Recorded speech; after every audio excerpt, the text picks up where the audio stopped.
It is Jesus' cry from the cross that is so hard for me to hear. In the garden, he seemed so sure that he knew what was to come, and he did plead for relief then, but it is something else to hear his anguish cry from the cross. My God,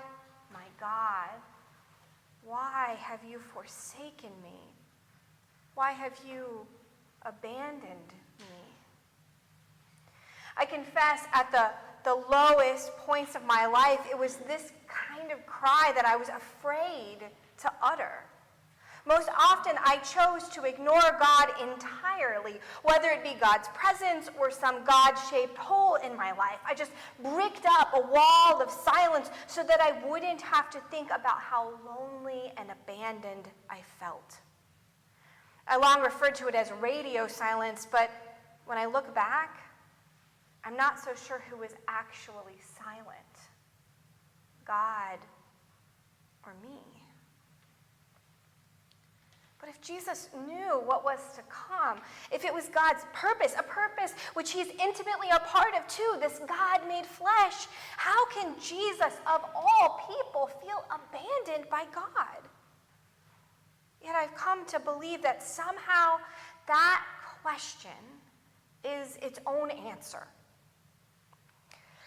This week, when I went to try and make some sense of this, I noticed an interesting structure in this text, an outline that the ancients like to use, a kind of mirror image outline, which for all you Bible nerds out there is called a chiasm. In the Passion, it can be noted that at the trial is this big variety of people. Jewish religious scholars, some of whom were Roman collaborators, Roman authorities, soldiers, and almost an afterthought, there's even someone from outside the current event, someone from out of the country, Simon of Cyrene, compelled to carry Jesus' cross. So that's one part of the mirror.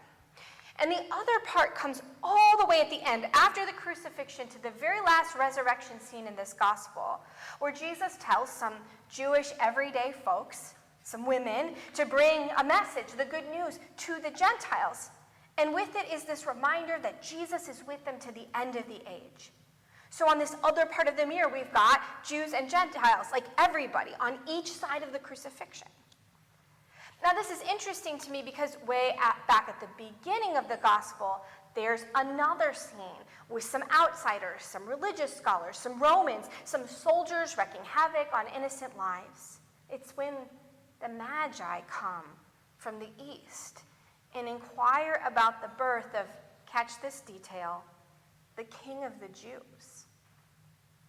And this story has its own Jews and Gentiles, that is kind of everybody mirror in the lineage of Jesus, the very first verses of this gospel, where Matthew shows that Jesus has in his background Jewish everyday folks and these 4 women, 4 Gentile women.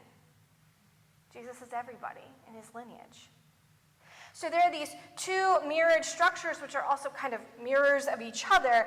And I admit, this is like high-level Bible geek stuff. I am guilty as charged.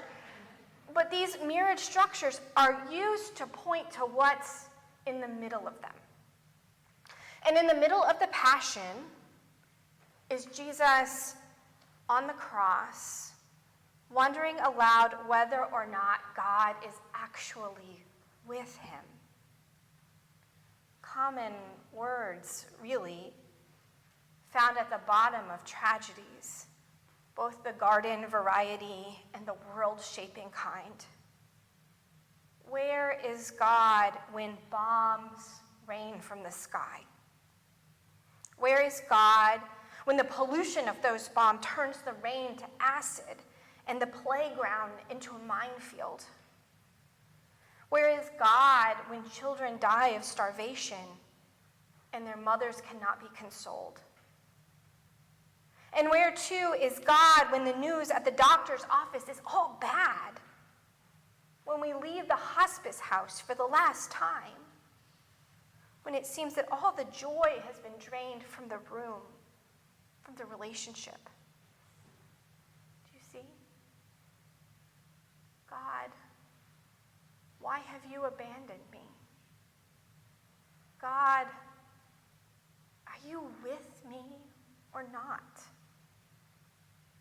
This is our most human cry, and it's right here at the center of the climax of the story.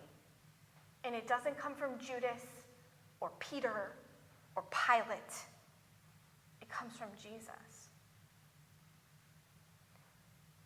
So remember this other mirror structure, though, way back at the beginning between the lineage of everybody, Jews and Gentiles, and the Magi setting off King Herod is the announcement of an angel that this child would be called Jesus Emmanuel, would be called God saves, God is with us.